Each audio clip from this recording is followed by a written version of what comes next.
Ma, ini gimana cara ngerekamnya?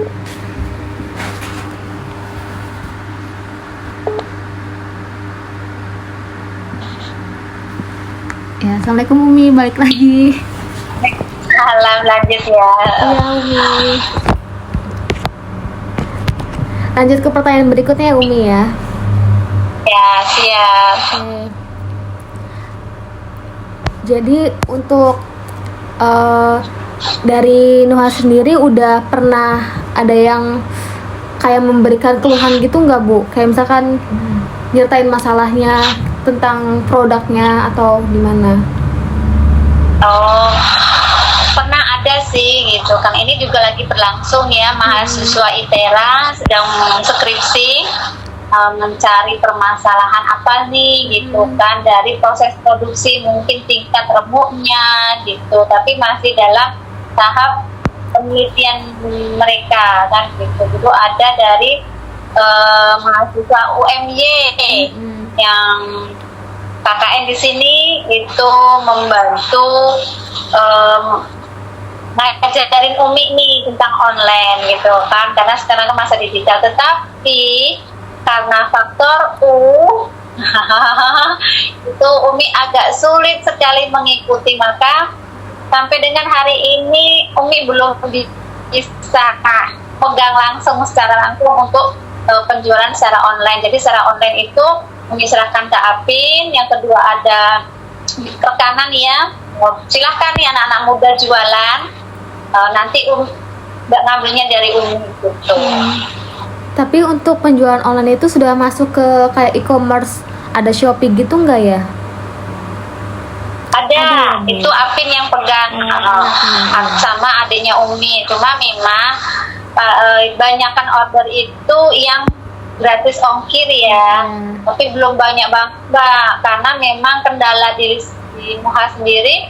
Ketika ada orang yang berminat order terus kena ongkos kirim dan ongkos kirimnya mahal, itu nggak jadi gitu. Tapi kalau yang pakai besar seperti 50 bungkus, 20 bungkus, alhamdulillah itu jadi. Tapi kalau yang pakai cuma sekilo, 2 kilo atau 3 bungkus, berat di ongkos, itu kebanyakan nggak jadi kalau nggak ada program dari Shopee gratis ongkir.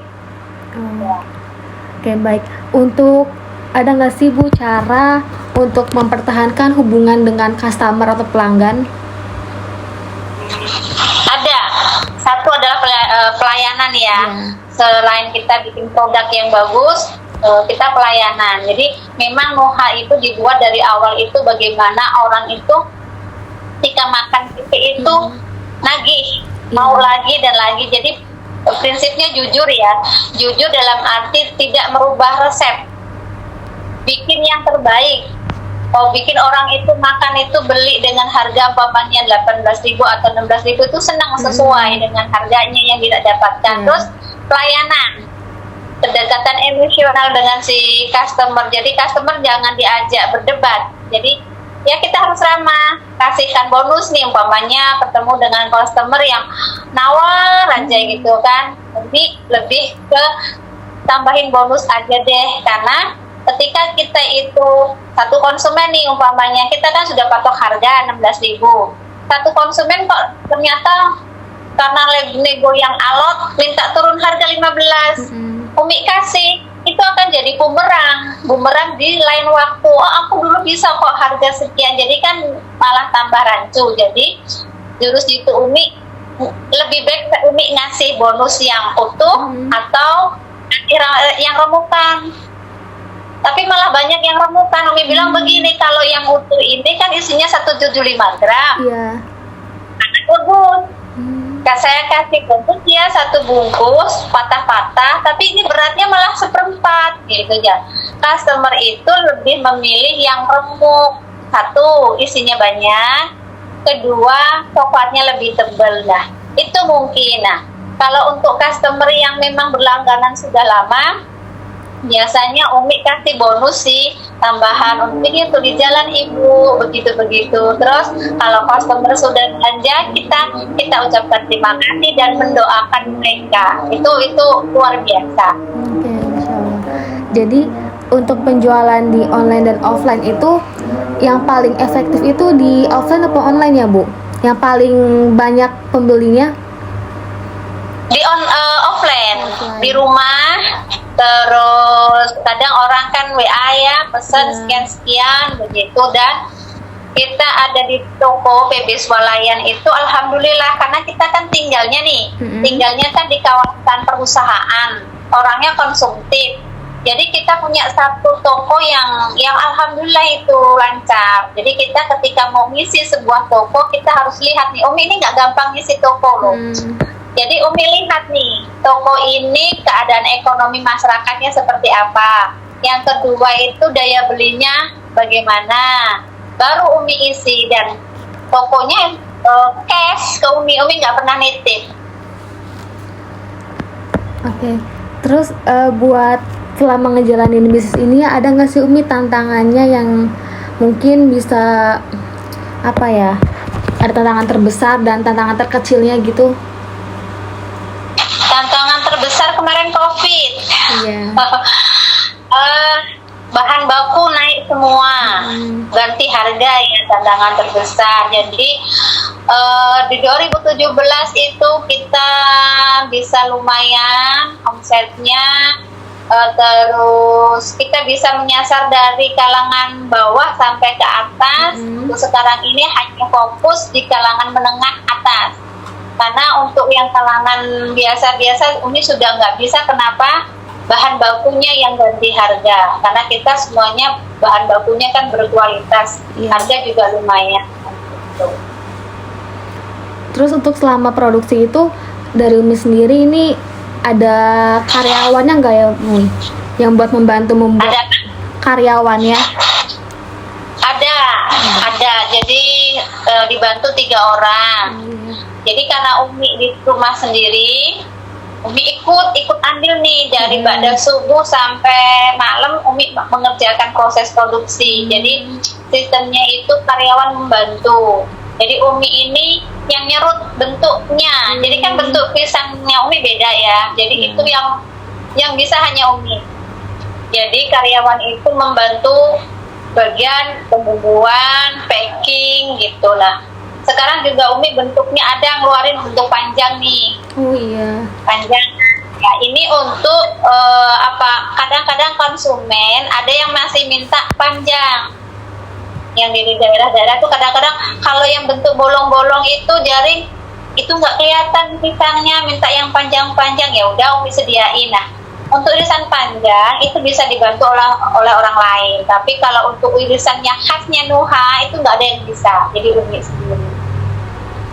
Terus dari Umi sendiri gimana cara mengelola sumber daya manusia? Kan karakter karyawan itu beda-beda ya Umi ya. Nah itu bagaimana cara menangani tersebut?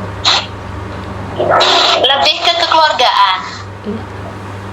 Ya, terus untuk karyawan seleksi alam, memang terkadang dapat karyawan yang awalnya baik, ternyata setelah dikasih kepercayaan ternyata ya memanfaatkan itu. Tapi akan ada seleksi alam. Alhamdulillah untuk saat ini karyawan baik-baik saja, alhamdulillah aman. Meskipun sukunya suku Lampung, jadi Umi Jawa, karyawan Umi ada yang Lampung, tapi alhamdulillah ketemu yang baik-baik. Kita lebih kekeluargaan aja.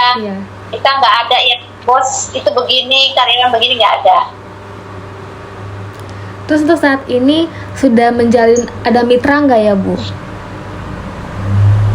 Mitra kerjasama ya belum ada sih, paling kita hanya setor ke itu aja, setor ke toko gitu aja. Ada sih yang mau bermitra Mbak kemarin, cuman belum deal ya, mau seperti apa.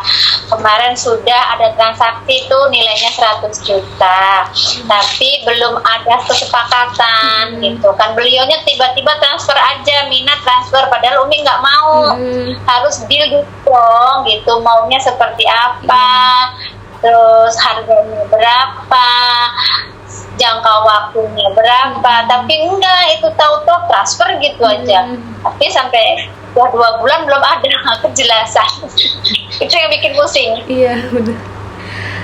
Terus bagaimana dari Nuha sendiri ini memastikan buat efisiensi biaya produksinya?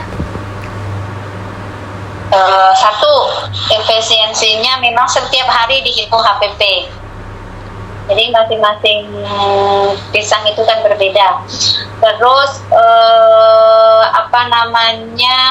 kalau minyak ya, pengerjaan kita harus lihat nih, kalau memang pisangnya banyak sedikitnya pisang, cara ngolahnya itu bagaimana, tidak terlalu banyak menggunakan minyak. Jadi kalau tinggal sedikit ya udah pakai wajan satu, terus lebih ke efisiensinya.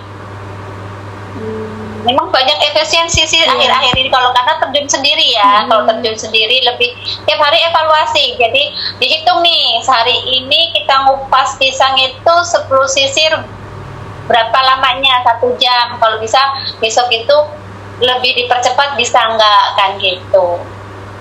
Oke. Mungkin sudah cukup pertanyaannya dari kami. Jadi ya semoga aja untuk usahanya makin lancar terus ya Umi ya. Semoga baik yang beli juga ya. Amin. Nanti kalau kurang jelas WA nggak apa-apa Mbak, atau video call lagi. Umi, kita kan pengen beli bareng-bareng sama teman-teman.